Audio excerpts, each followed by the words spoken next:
Halo, bertemu lagi bersama saya Novita Dewi dengan NIM 8567676868. Kalau kemarin kita membahas tentang peran ontologi, epistemologi, dan aksiologi, nah sekarang kita membahas tentang peran filsafat ilmu dalam memperkuat ilmu pendidikan. Oke, kita mulai ya. Hubungan antara filsafat ilmu dan ilmu pendidikan bersifat mutualis, didaktis, dan dialektis. Dalam implementasinya, filsafat ilmu menerapkan prinsip pengawasan atau kontrol dan menunjang terhadap ilmu pendidikan melalui cara yaitu 1.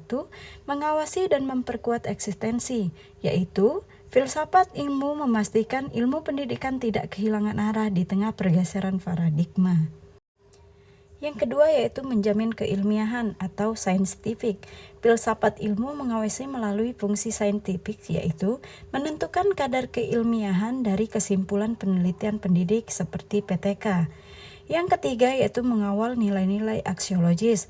Filsafat ilmu menegaskan bahwa ilmu pendidikan bukan sekedar transfer of knowledge, melainkan memperbaiki, merawat, dan menumbuh kembangkan seluruh domain manusia, seperti afektif, kognitif, dan psikomotorik.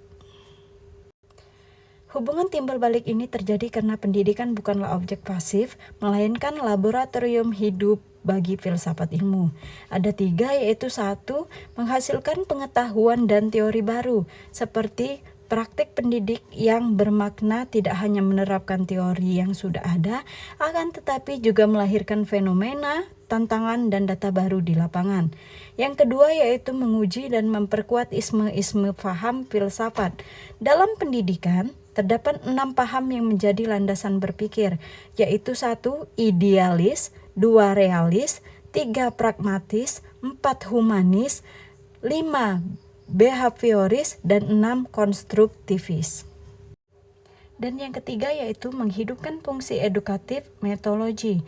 Melalui pendidikan, metodologi penelitian dijalankan secara edukatif, mengajak akademis, guru, dan mahasiswa berpartisipasi dalam proses akademik. Filsafat ilmu juga mengkaji 3 dimensi besar yang berfungsi untuk membedah, mengevaluasi, dan menyelesaikan masalah pendidikan seperti masalah kurikulum atau kebijakan pemerintah yang kurang memadai.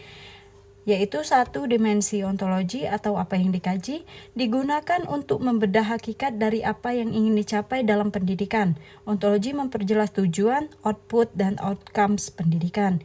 Yang kedua yaitu dimensi epistemologi atau bagaimana cara memperolehnya, digunakan untuk membedah pendekatan,